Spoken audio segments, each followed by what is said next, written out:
Tengan ustedes muy buenas tardes. Aquí estamos nuevamente transmitiendo desde Manantiales de Piedad.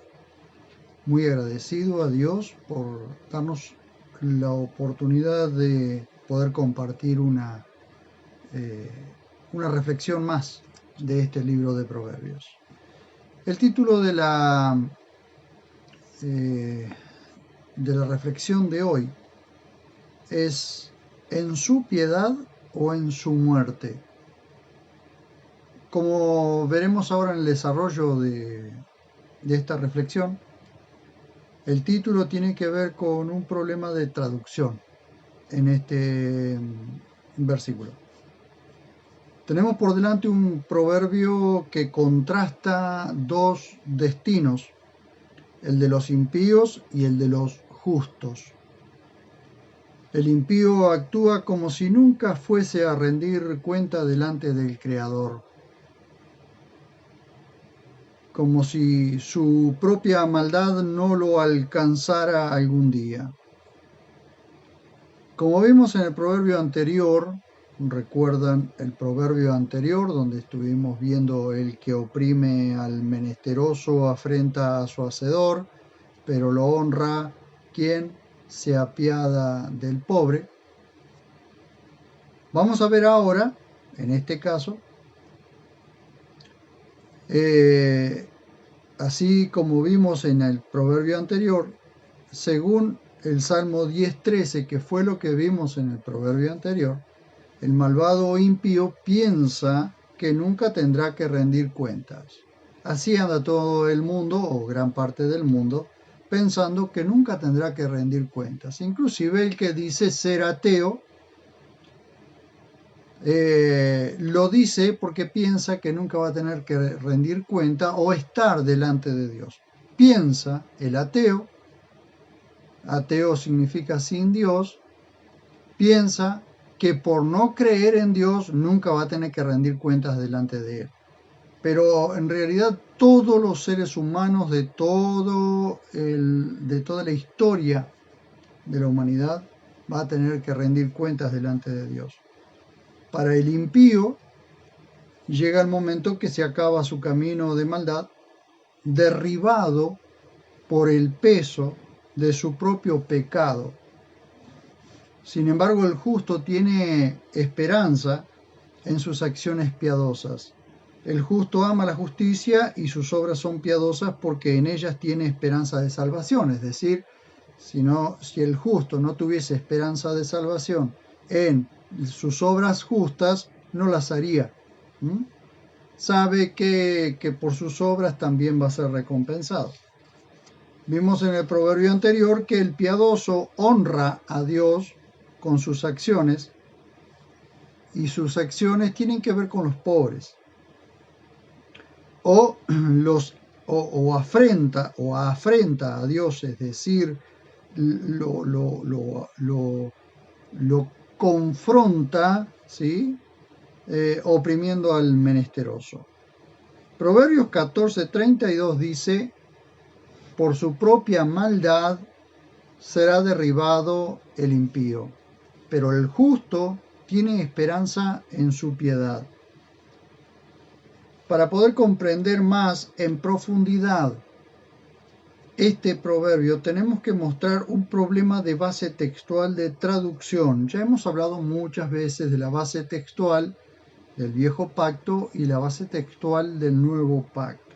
Las bases textuales son aquellos idiomas originales de los cuales fue traducido al castellano. Recuerden que la Biblia al castellano no fue escrita originalmente en ese idioma, sino que los idiomas originales o los idiomas base sobre los cuales fue escrita fueron escritas las Sagradas Escrituras fue en el hebreo y arameo para el Viejo Pacto y en el griego para el Nuevo Pacto. De ahí la traducción a prácticamente todos los idiomas del mundo. Faltan muchos idiomas para traducir, pero las bases textuales son esos dos idiomas, ¿sí? El arameo mejor dicho, el hebreo y el griego, con algunas partes en arameo en el Viejo Pacto. Por eso acá nos vamos a encontrar precisamente en Proverbios 14:32 en un problema de traducción. Entonces lo quiero mostrar ahora porque entonces van a encontrar el sentido, el mejor sentido de este proverbio.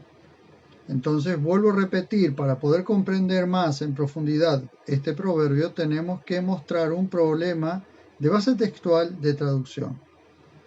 La mayoría de traducciones y versiones basadas en el texto masorético, que es el texto hebreo del cual la gran mayoría de traducciones toma como base textual, el texto masorético, es decir, la mayoría de traducciones y versiones basadas en el texto masorético traducen: mas el justo en su muerte tiene esperanza.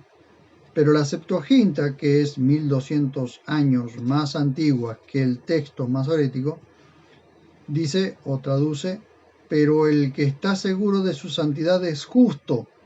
Esto es la traducción de la Septuaginta, que la Septuaginta es la versión o la traducción griega del hebreo del Viejo Pacto. Dicho de otra manera, pero el justo tiene esperanza en su piedad. Tiene mucho más sentido y así lo traduce la Biblia textual cuarta edición. Tenemos un proverbio que nuevamente hace un contraste entre el impío y el justo y muestra el final de cada uno. La Septuaginta es clara con respecto a uno y otro. La primera parte dice que el impío será expulsado por su maldad o derribado por su propia maldad. Pero la pregunta o las dos preguntas serían: ¿quién lo expulsará? ¿Quién lo derribará? Cuando entendemos que toda la humanidad tendrá que rendir cuentas al Hacedor, entendemos el mensaje de este proverbio. Pues el único que puede derribar a los malvados es su Hacedor. La palabra hebrea dachach puede traducirse también como empujar. De la palabra dachach o de la palabra hebrea dachach se desprende por única vez yidahe, que significa derribar, empujar, como en Salmo 35:5, donde dice: sean como la paja al viento y el ángel de Yahvé los acose. O en Salmo 32:12, entonces caerán los que obran iniquidad, serán derribados y no podrán levantarse. ¿Qué significa esto? Que allí está viéndose la mano invisible de una tercera persona. Entonces, volviendo a esto, volviendo al Salmo 14:32, dice: por su propia maldad será derribado el impío. ¿Quién derribará al impío? Por supuesto, lo que está diciendo, según la palabra que nosotros tenemos aquí en 14:32, es la obra de una tercera persona. Cuando vamos al 14:31 vamos a ver la mano del hacedor allí. Cuando alguien oprime al menesteroso, afrenta a su hacedor, ¿sí? O se enfrenta a él, o lo confronta, lo deshonra al hacedor del que oprime y al hacedor del oprimido. Pero la segunda parte dice: pero lo honra quien se apiada del pobre. Entonces, cuando vamos al 14:32 vamos a ver la mano invisible del hacedor. Dice: por su propia maldad será derribado el impío, pero el justo tiene esperanza en su piedad. ¿Por qué el justo tiene esperanza en su piedad? Porque sabe que haciendo el bien a quien lo necesita, siendo piadoso con quien lo necesita, estará honrando al hacedor del necesitado y también estará honrando al que lo hizo a él mismo, su propio creador. Hay una diferencia entre el que cree,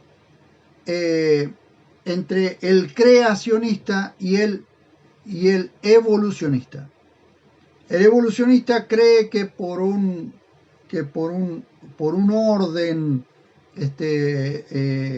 por una gran explosión, todo se hizo y se puso todo en orden y en su lugar. Pero el creacionista sabe que hubo alguien allá, más allá de la historia humana, que creó todas las cosas y que hizo al ser humano el hacedor. Cuando habla del hacedor, se está refiriendo a Génesis 1, 26 y 27. ¿Esto qué significa? Que cuando dice hagamos, dijo Elohim, es decir, allí está la primera y la segunda persona teniendo una conferencia divina. Dicen hagamos al hombre conforme a nuestra imagen, conforme a nuestra semejanza. ¿Qué es lo que está diciendo allí? Hagamos al hombre a nuestra imagen y semejanza. Lo que está diciendo es que lo que está diciendo el pasaje es que el hacedor del hombre es el mismo hacedor del que es menesteroso y del que oprime al menesteroso, del que honra al pobre y del que se apiada, y del pobre al que honra a Dios, quien hizo al pobre y quien también hizo al que se apiada del pobre, ¿sí? Entonces, ¿qué tenemos que mostrar aquí? La Septuaginta le da un mayor sentido a la parte 2 de este Proverbio 14:32, porque dice, pero el que está seguro de su santidad es justo. Eso es lo que dice la Septuaginta, lo cual, sin embargo, la Biblia textual, cuarta edición, es aún más lógica, pues en lugar de afirmar que la seguridad del justo consiste en su santidad, nos dice que la esperanza del justo está puesta en su obra piadosa o en su obrar piadoso. Todo ser humano que decide obrar piadosamente lo hace porque le da esperanza de que esto agrade al creador y pueda ser recompensado. El proverbio nos está diciendo que la propia maldad del malvado o impío lo derribará. ¿Por qué lo derribará? Pues porque amontona sobre sí mismo pecado sobre pecado, como dice Isaías capítulo 30, verso 1 al 5, que se amontonan pecado sobre pecado. Eso produce un derribamiento o un aplastamiento por causa del amontonamiento de pecados que cometen muchos seres humanos, sin tener en cuenta al Creador. Es decir, se amontona pecado sobre pecado sin tener en cuenta al Creador, hasta que todo llega al límite. Por el contrario, el Sadik, hemos hablado muchas veces de la palabra Sadik, que significa justo en el hebreo, pone su esperanza en sus acciones piadosas, teniendo en cuenta que el proverbio anterior, es decir, cuando habla del hacedor, dice que quien se apiada de los pobres honra al hacedor, y eso le será tomado en cuenta cuando tenga que recibir recompensa. Entonces, la idea de todo esto es que, volviendo a repetir el Salmo 14:32, dice, por su propia maldad será derribado el impío, pero el justo tiene esperanza en su piedad. Tiene esperanza en su piedad y no tiene esperanza en su muerte, como lo dice el texto masorético, de la cual están basadas la mayoría de las traducciones, aún la Reina Valera dice que tiene esperanza en su muerte, pero no es así, porque en lo que el justo tiene esperanza es en su piedad. Para eso hace obras de piedad u obras de misericordia. ¿Por qué? Porque tiene esperanza en esas obras, en que las obras que él hace le redundarán en recompensa para sí mismo. No tendría sentido tener esperanza en su muerte. ¿Por qué? Porque ninguna persona que, si a uno le pregunta a cualquier persona que no tiene conciencia de hacia dónde va su alma, nunca tiene esperanza en eso, porque la mayoría de las personas, si uno le pregunta, ¿qué dicen? Y no sé dónde voy. No sé a dónde va mi alma. Y no, supongo que al cielo. Entonces no tiene mucho sentido que haya puesto su esperanza en su muerte, sino en su piedad. ¿Por qué? Porque cree que haciendo obras buenas, lógicamente, tendrá su buena recompensa. ¿Por qué? Porque quien hace obras buenas es porque cree que hay alguien que lo recompensa. Y ese que recompensa es precisamente aquel de quien habla el Proverbio 14:31, que es el hacedor o el creador. El hacedor dice su hacedor, ¿por qué? Porque se refiere a Génesis 1, 26 y 27. Entonces observamos también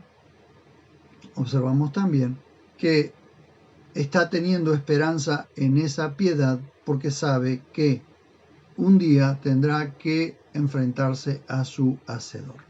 Hasta aquí quería llegar con esta reflexión y quiero realmente que estas palabras puedan producir un cambio en nuestros corazones, en el corazón de las personas.